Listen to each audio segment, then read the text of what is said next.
तो मैं हूँ आपका दोस्त। स्वागत करता हूँ आपका हमारे चैनल यू नो दिस में। तो क्या आप जानते हैं कि गूगल एक्चुअल में किस तरीके से वर्क करता है? नहीं जानते ना? मैं बताऊंगा। क्यों परेशान हो रहे हो? गूगल कितना कमा रहा है, गूगल की एक्चुअल में गूगल का नाम कैसे पड़ा, गूगल के बारे में बहुत सारे ऐसे फैक्ट जो शायद आप बिल्कुल ना जानते हो, तो आज मैं आपको बताऊंगा।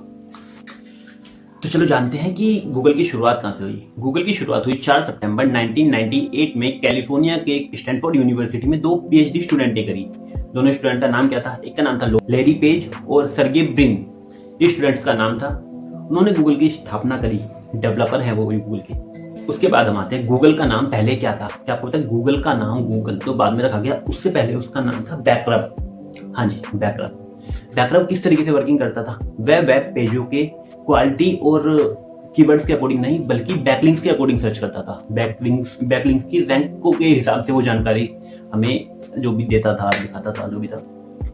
तो और लॉरी पेज और सर्गे ब्रिन को ये काफी जल्दी एहसास हो गया था कि उनका ये तरीका का काफी सक्सेसफुल होगा। उन्हें इस चीज पर भरोसा था पूरा। अब हम जानते हैं गूगल का नाम गूगल कैसे पड़ा। मतलब गूगल का जो नाम है वो गूगल गलती से पड़ा। ये काफी हैरान करने वाली न्यूज है कि जिसे आप डेली यूज करते हैं, कुछ भी सर्च करना गूगल पर करते हैं, वो गूगल एक गलती से बना है। इनमें गूगल रखना था GOOGOL, बट रखा क्या गया GOOGLE, गूगल। ये गलती हुई किससे और कब हुई? ये गलती हुई जब वह डोमेन रजिस्टर करवा रहे थे, तो उनका एक फ्रेंड था जिससे डोमेन रजिस्टर करते समय टाइपिंग मिस्टेक हुई। गूगल की जगह उन्होंने गूगल लिख दिया, जिससे डोमेन में ये नाम सेव हो गया। और उसके बाद लैरी पेज को ये नाम काफी पसंद आया क्योंकि इजी टू कम्युनिकेट था और ये काफी ठीक लगा था। शॉर्ट नाम था, अच्छा था। उन्हें ये नाम काफी पसंद आया, तो उन्होंने फिर इसको चेंज नहीं कराया, उन्होंने चलने दिया। ये गलती हुई थी जब ये नाम गूगल बन गया, वरना शायद आप गूगल सर्च कर रहे होते। काफी अच्छी बात है ये। ठीक है, अब जानते हैं उस फैक्ट के बारे में जिसके बारे में काफी लोग जानना भी चाहते हैं और काफी लोग इस वीडियो पर आए भी होंगे कि हम भी जानेंगे गूगल एक्चुअल में कमा कितना रहा है, गूगल कितना पैसा छाप रहा है। भाई तुम्हें पता नहीं है इस बारे में। तो जब 2023 के अकॉर्डिंग हम देखें, गूगल की पेरेंट कंपनी अल्फाबेट INC, उसकी लगभग 360.4 बिलियन डॉलर की रेवेन्यू था 2023 का। और 2024 के आंकड़े देखें तो 2024 का 350 बिलियन डॉलर। काफी मोटा अमाउंट होता है। यहाँ तक कि गूगल की जो कमाई का मुख्य जरिया है वो यूट्यूब एड्स और गूगल एडवर्टाइजमेंट ही है। एडवर्टाइजमेंट से वो इतना कमा लेता है, बिलियनों में कमा रहा है। भाई कर लो कुछ तुम लोग भी। ये तो हुई बात उसकी 2023 की और 2024 की रेवेन्यू की, साल की। अब हम जानेंगे गूगल एक सेकंड में कितना कमा लेता है। लगभग, एक्यूरेट डाटा तो हम नहीं दे सकते, लगभग गूगल एक सेकंड में $32,000 कमा लेता है। $32,000, समझ रहे हो? बहुत पैसा होता है भाई, लोग सालों में नहीं कमा पा रहे। अब हम बात करेंगे, गूगल ने कुछ ऐसे कर्मचारी रखे हुए हैं जो ना तो सैलरी लेते हैं और यहाँ तक कि वो सिर्फ घास खाते हैं। हाँ, ये काफी हैरान करने वाली बात है। गूगल का कैलिफोर्निया का हेडक्वार्टर जो है, उसमें लोन में घास कटिंग करने के लिए थे, घास की सफाई करने के लिए मशीनों से यूज करते थे। बस मशीनें बहुत शोर करती थी और पॉल्यूशन करती थी, जिससे और एम्प्लॉय को डिस्टर्बेंस क्रिएट होती थी। तो इस प्रॉब्लम से सॉल्यूशन करने के लिए गूगल ने 200 बकरियां हायर करी। 200 बकरियां गूगल ने अपने ऑफिस में। काफी अलग बात नहीं लग रही है?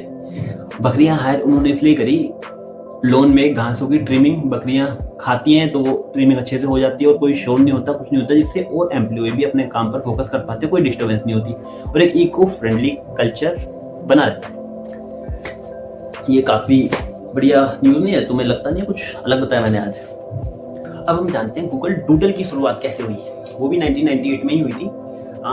ये लॉरी मैन और सर्गे ब्रिन ने करी थी। वो दरअसल एक फेस्टिवल में जा रहे थे। हुआ क्या था, जो हम देखते हैं काफी बार कुछ त्योहारों पर या फिर कोई इवेंट होता है तो गूगल खोलते तो उस पर रंग बिरंगे कुछ डिजाइन वगैरह तो नहीं बने रहते, उसे गूगल डूडल कहते हैं। वो उन्होंने इसलिए करा था, वो कहीं फंक्शन में जा रहे थे तो उन्होंने ये बना दिया जिससे उनके एम्प्लॉय को ये पता रहे कि वो यहाँ अवेलेबल नहीं है। अगर कोई प्रॉब्लम होती है तो वो उसे अभी ठीक नहीं कर सकते। मतलब एक लीव के तरीके, जैसे हम लीव लिख के भेजते हैं ना कि अपनी कंपनी में लीव देना होता है, उन्होंने गूगल के सर्वर पर ही वो डिजाइन बना दिया था एक फेस्टिवल का। जिस तरीके से वो कहीं जा रहे थे उसी फेस्टिवल का उन्होंने डिजाइन बना दिया था, जिससे उनके एम्प्लॉय को पता रहे कि हमारे जो ओनर हैं वो यहाँ अवेलेबल नहीं है। इस वजह इससे गूगल डूडल की शुरुआत हुई और आज देखो हर इवेंट पर, हर फेस्टिवल पर गूगल सज जाता है। यहाँ तक कि गूगल ने अब और चीज़ों में भी काफ़ी ग्रोथ करी है। गूगल पिक्सल फ़ोन बना रहा है, बड्स बन रहे हैं, पिक्सल बड्स बन रहे हैं, पिक्सल के एयरपोर्ट बन रहे हैं, बहुत सारी चीज़ें बन रही हैं। उसके सॉफ्टवेयर है नेस्ट स्मार्ट होम करके, NEST स्मार्ट होम करके सॉफ्टवेयर भी है जो कि आपके फोन्स में यूज होता है। काफ़ी सारी चीज़ें गूगल बना रहा है। इलेक्ट्रॉनिक आइटम्स में भी गूगल काफ़ी ग्रोथ कर रहा है। तो ये काफ़ी गूगल ने भाई सक्सेस पाया है, मेहनत करिए। तो गूगल ने काफ़ी सारी चीज़ें करी हैं। आज की डेट में गूगल ही है जो भी है, आपको कुछ भी सर्च करना होता है सब आप गूगल पर जाकर ही सर्च करते हो, मैं भी वही करता हूँ। तो गूगल काफ़ी बड़ा सर्च इंजन बन चुका है आज की डेट में। तो ये थी भाई गूगल की स्टोरी 1998 से अब तक। अब तो आप देख ही रहे हो गूगल कितना ग्रोथ कर रहा है। इलेक्ट्रॉनिक आइटम्स में भी है, काफ़ी फोन्स भी बना रहा है, सॉफ्टवेयर भी बना रहा है, एप्लीकेशन भी बन रही है तो गूगल काफ़ी आगे आ चुका है। अगर आपको मेरी वीडियो पसंद आई तो प्लीज़ एक सब्सक्राइब बटन दबा के चले जाना, ताकि हम भी कुछ कमा ले थोड़ा बहुत, जैसे गूगल कमा रहा है इतना सारा पैसा।